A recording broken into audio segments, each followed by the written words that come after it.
Warahmatullahi wabarakatuh. Waalaikumsalam warahmatullahi wabarakatuh. Allahu Akbar, Allahu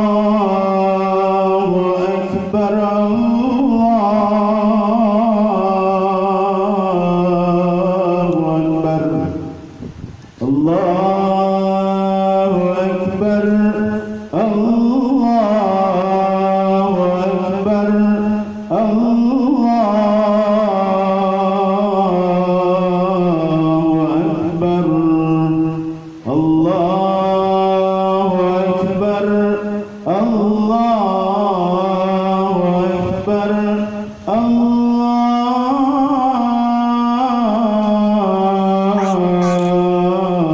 Akbar. Alhamdulillahi alladzi anzala as-sakinata ala qulubil muslimina al-mu'minin.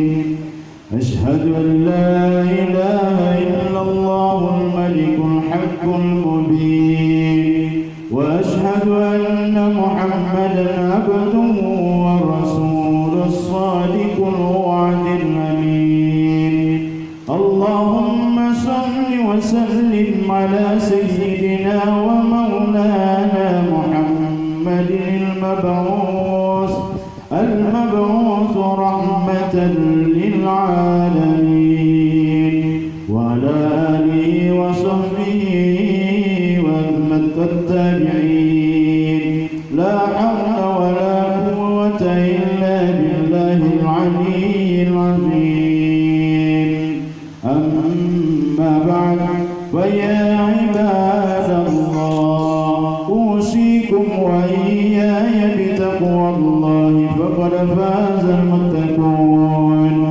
واعلموا أن الله تعالى في كتابه الكريم وهو أصدق القائلين. أعوذ بالله من الشيطان الرجيم. بسم الله الرحمن الرحيم. وقضى ربك ألا تعبدوا إلا إياه وبالوالدين إحسانا إما يبلغن عندك الكبر أحدهما أو كلاهما فلا تقل لهما أف ولا تنهرهما وقل لهما قولا كريما. Sadaqallahul azim. Kaum muslimin rahimakumullah, kita memuji Allah Subhanahu wa taala atas segala nikmatnya yang lahir maupun batin, yang nyata ataupun tersamarkan oleh rabunnya mata hati. Hari ini berbeda dengan hari Idul Fitri yang telah bertahun-tahun kita lalui. Namun semua musibah dan cobaan ini tidak boleh merampas kebahagiaan kita. Wabah ini jangan merenggut kegembiraan kita. Bukankah kita masih dikaruniai kehidupan? Bukankah kita masih dikaruniai iman untuk menjalani kehidupan ini? Allahu Akbar, Allahu Akbar, Allahu Akbar, walillahil hamd. Kaum muslimin dan muslimat yang dimuliakan oleh Allah, wabah COVID-19 ini bagaimanapun tidak lepas dari ketentuan Allah Subhanahu wa taala yang menguasai seluruh semesta alam.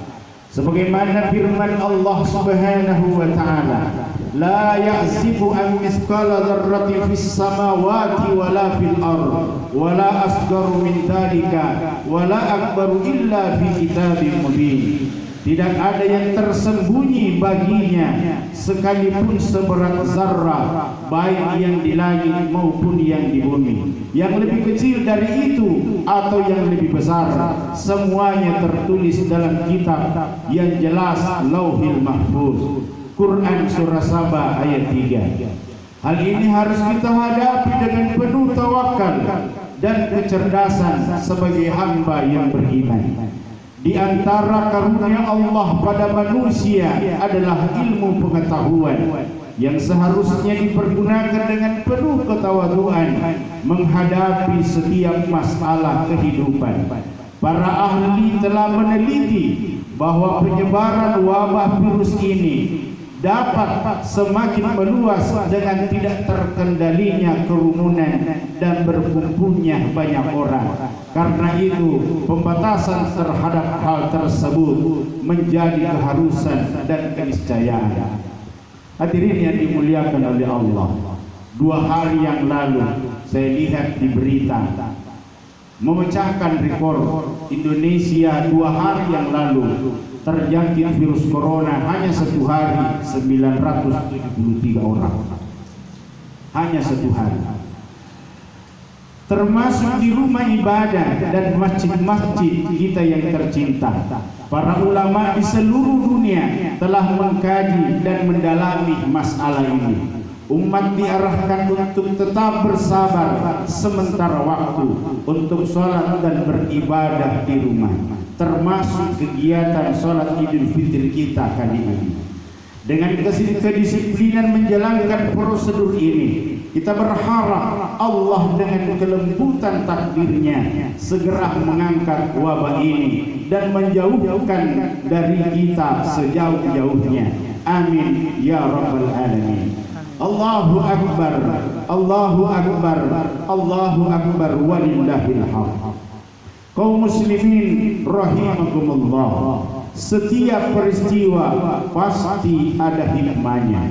Seperti musibah ini yang memaksa kita untuk berdiam diri di rumah, semoga menjadi berkah tersendiri bagi para keluarga muslim yang seharusnya memaksimalkan kesempatan ini untuk semakin merekatkan simpul-simpul keluarga, membasuh jiwa para belahan hati dengan kasih sayang yang imani yang menyempurnakannya. Oleh karena itu, hadirin yang dimuliakan oleh Allah, selepas dari Idul Fitri ini, seorang istri hendaklah dengan ikhlas mendatangi suaminya untuk meminta pemaafan. Karena seorang istri yang ada dalam ridho suaminya akan menjadi satu di antara calon-calon orang yang dirindukan surga. Lepaskanlah segala gundah, rasa jengkel, bahkan amarah yang terpendam yang sering timbul di dalam rumah tangga. Wahai seorang adik, datanglah menjabat tangan saudaramu yang tua. Lepaskanlah segala bentuk perselisihan, ketersinggungan untuk lebur dalam suci dan damainya saling memaafkan. Jangan sampai ada di antara kita yang membenci satu sama lain hanya karena masing-masing ingin berkuasa memperebutkan harta warisan orang tua. Sungguh Nabi Shallallahu Alaihi Wasallam bersabda bahwa salah satu manusia yang disenangi oleh Allah Subhanahu Wa Taala ialah siapa yang meringankan langkah kakinya untuk bersilaturahim dengan saudara dan keluarganya. Dalam kehidupan bertetangga pun, mari kita ringankan kaki untuk saling membuka pintu maaf antara satu dengan lainnya. Boleh jadi di masa lampau pernah ada perselisihan kata, kesalahpahaman yang menyebabkan terputusnya hubungan silaturahim di antara kita. Ketahuilah bahwa Nabi Shallallahu Alaihi Wasallam bersabda, tidak akan terangkat pahala seseorang melainkan hanya 1 jengkal di atas kepalanya bagi siapa yang memutuskan hubungan silaturahim dan mendiamkan saudaranya lebih dari 3 hari. Ibnu Abbas radhiyallahu anhu berkata, tiada seorang mukmin berbakti kepada kedua orang tuanya kecuali dibukakan pintu surga untuknya. Dan di hadis lain pun dijelaskan, ridallahi fi ridal walidain wa suhtullahi fi suhtil walidain. Ridhonya Allah tergantung kepada ridhonya orang tua, dan murkanya Allah tergantung dari murkanya orang tua kita. Wahai anak yang lahir dari rahim suci seorang ibu, Bukalah pintu surga pada diri kita masing-masing dengan membuka pengabdian terbaik kita kepada orang tua tercinta. Di saat kita pulang dari tempat ini, ringankan langkah, ikhlaskan hati untuk menuju orang tua, meminta permaafan darinya atas segala khilaf dan dosa kita. Karena jangan sampai suatu saat kita masih ingin bersilaturahmi kepada mereka, namun mereka sudah tiada. Tiada kerinduan yang sangat mendalam dan paling menyiksa kecuali rindu pada orang yang kita cintai. Namun mereka sudah dipanggil ke sisi Allah Subhanahu wa ta'ala. Dan kita yakin, saya yakin, kita semua di tempat ini merindukan satu sosok beliau, yakni orang tua kita, Bapak Haji Samsul Bahari. Kita sangat rindu petua-petua beliau. Kita sangat rindu nasihat-nasihat beliau.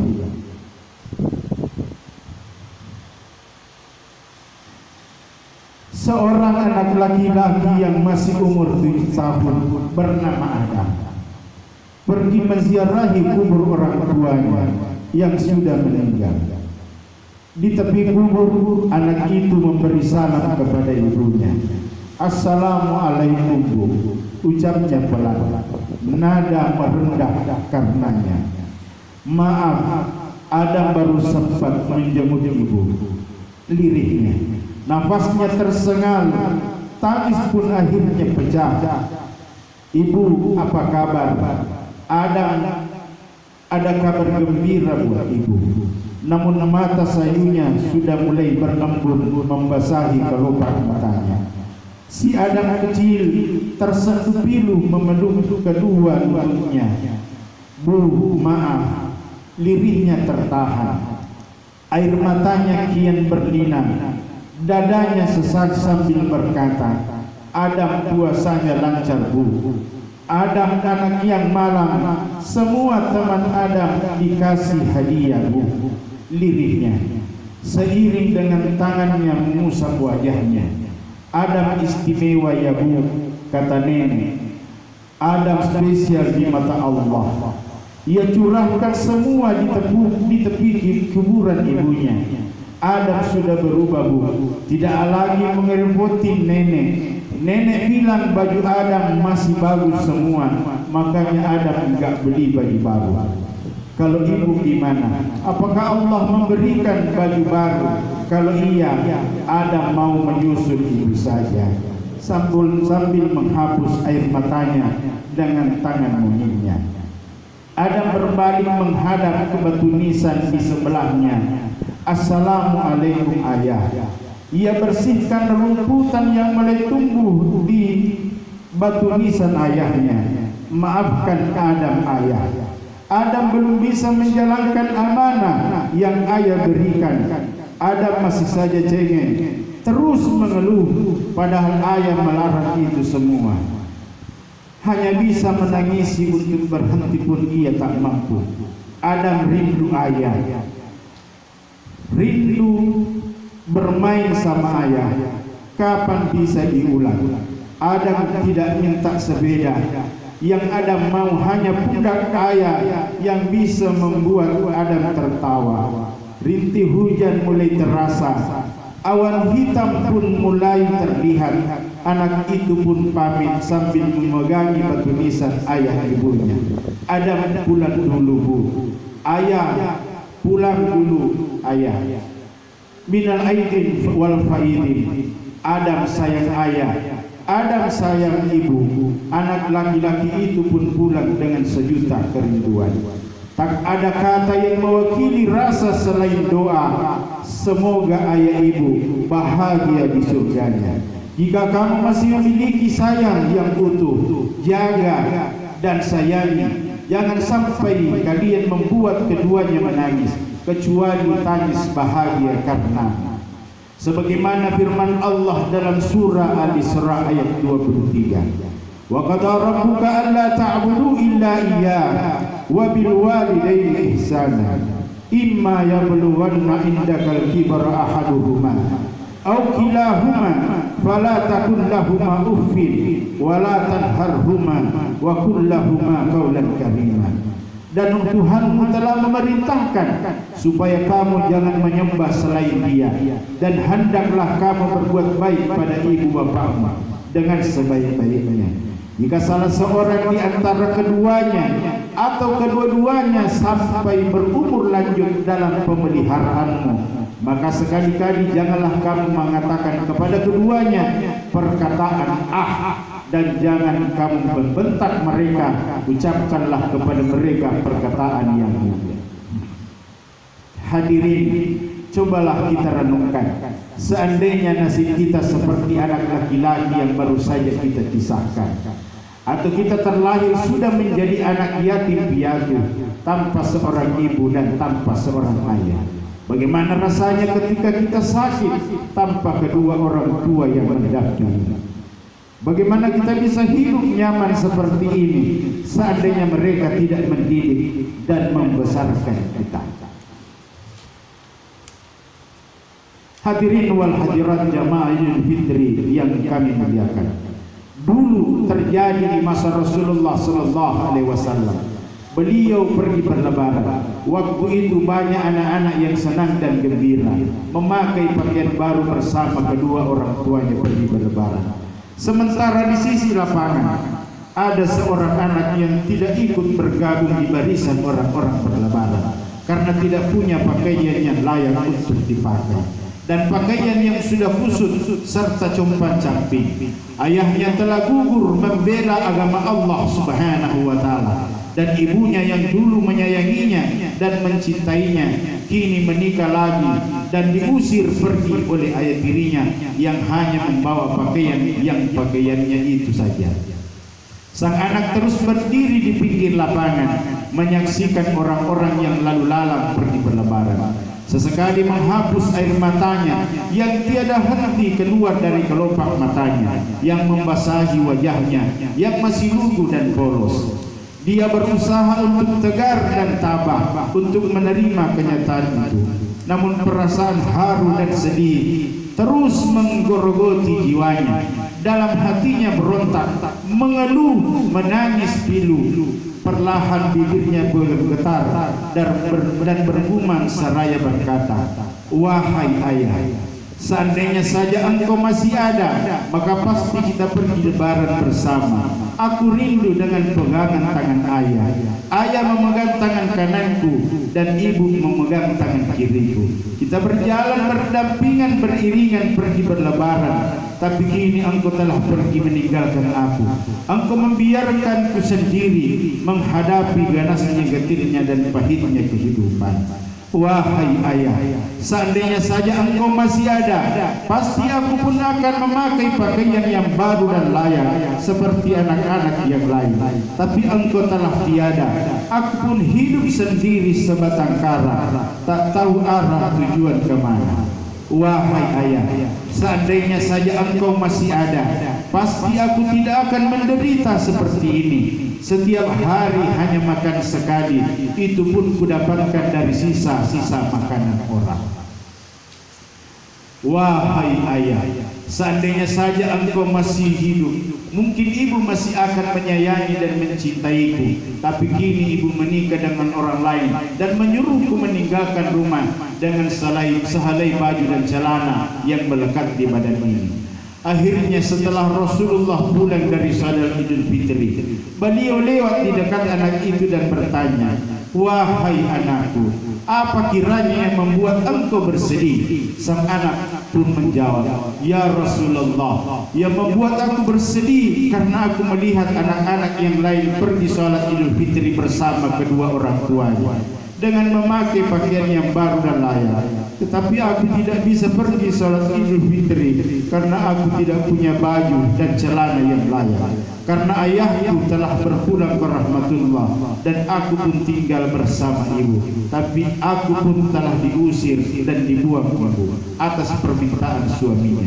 Mendengarkan penjelasan sang anak, Rasulullah pun meneteskan air mata. Lalu beliau berkata, "Wahai anakku, janganlah engkau bersedih, karena mulai sekarang aku adalah ayahnya, dan Aisyah adalah ibumu, Fatimah adalah saudaramu."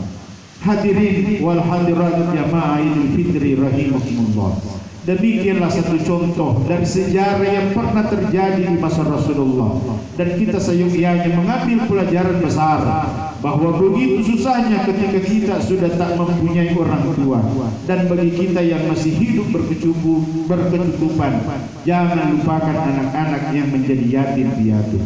Bantulah mereka dengan harta yang kita miliki sesuai dengan kemampuan kita. Maka di penghujung khutbah ini saya ingin mengingatkan firman Allah Subhanahu wa taala di dalam surah Al-Maun.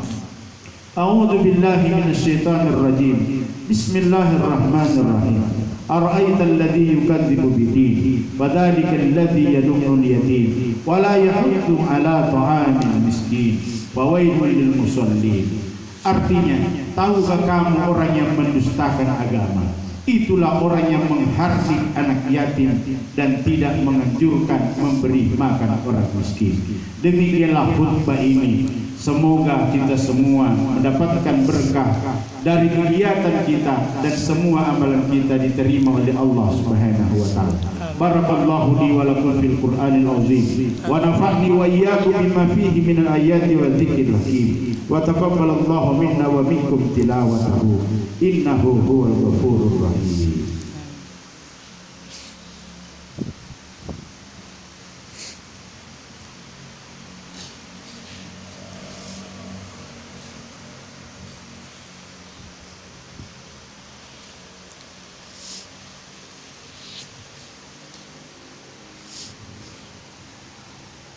Allahu Akbar, Allahu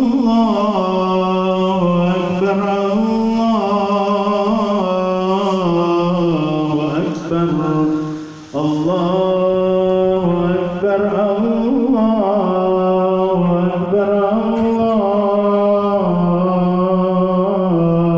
Akbar, Allahu Akbar, Allahu Akbar. Alhamdulillahilladzi hamdan katsiran kama amara. Asyhadu an la ilaha illallah wa asyhadu anna Muhammadan abduhu wa rasuluh. Allahumma shalli ala sayyidina Muhammadin wa ala alihi wa ashabihi ajma'in. Fa ya ayyuhal khadirun usikum wa iyaya bitaqwallahi faqad fazal muttaqun. واعلموا أن الله تعالى في كتابه الكريم وهو أصدق القائلين. أعوذ بالله من الشيطان الرجيم. بسم الله الرحمن الرحيم. إن الله وملائكته يصلون على النبي يا أيها الذين آمنوا صلوا عليه وسلموا تسليما. Hadirin rahimakumullah. Di akhir khutbah yang singkat ini kami mengajak untuk kita bermunajat dan berdoa kepada Allah Subhanahu wa taala. Ya Allah, ya Rahman, ampunilah kami atas segala dosa dan salah. Jangan terhijab dari pertolongan-Mu atas kami karena dosa dan alpa. Wahai Rabb penguasa semesta, angkatlah musibah yang menerpa bangsa kami. Enyahkanlah penyakit dan wabah ini dengan lembutnya takdir-Mu. Ya Allah, jagalah negeri kami dan seluruh negeri kaum muslimin. Ya Allah, sembuhkanlah saudara-saudara kami yang terserang penyakit ini dan penyakit-penyakit lainnya. Ya Allah, sehatkanlah bangsa dan negeri ini lahir dan batin.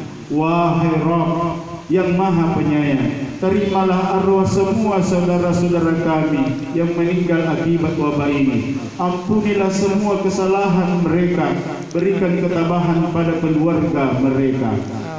Ya Allah, ya Rahman, ya Rahim. Allahumma rabbana ighfir lana wa liwalidina warhamhum kama rabbawna shighara. Ya Allah, ampunilah dosa dan kesalahan kami, dosa kesalahan orang tua kami. Ya Allah, sungguh kami tidak mampu membalas jasa-jasa mereka. Ya Allah, dosa yang kami sengaja dan dosa-dosa yang tidak kami sengaja kami memohon kepadamu ya Allah, ampunilah dosa kami, dosa kepada orang tua kami, dan ampunilah dosa kedua orang tua kami. Rahmatilah mereka ya Allah, sebagaimana mereka merahmati di waktu kami kecil. Di antara kami yang hadir ini sudah ada yang meninggal orang tuanya ya Allah, lapangkan kuburnya ya Allah, terangi kuburannya ya Allah, berikan tempat yang layak di sisimu di antara tempat-tempat yang Engkau ridhoi ya Allah. Dan di antara kami yang hadir ini masih ada yang hidup orang tuanya, panjangkan umur mereka ya Allah, sehatkan badannya ya Allah, berkahi semua aktivitasnya sehingga kami masih bisa melihat senyumnya, karena kami yakin surga ada di bawah telapak dan di ridhonya mereka. Amin ya rabbal alamin. Rabbana atina fid dunya hasanah wa fil akhirati hasanah wa qina adzabannar. Ibadallah, innallaha ya'muru bil adli wal ihsan wa ita'i dzil qurba wa yanha 'anil fahsya'i wal munkar wal baghi ya'idukum la'allakum tadhakkarun wa la dzikrullahi akbar wallahu ya'lamu ma tasnaun. Assalamualaikum warahmatullahi wabarakatuh. Waalaikumsalam warahmatullahi wabarakatuh.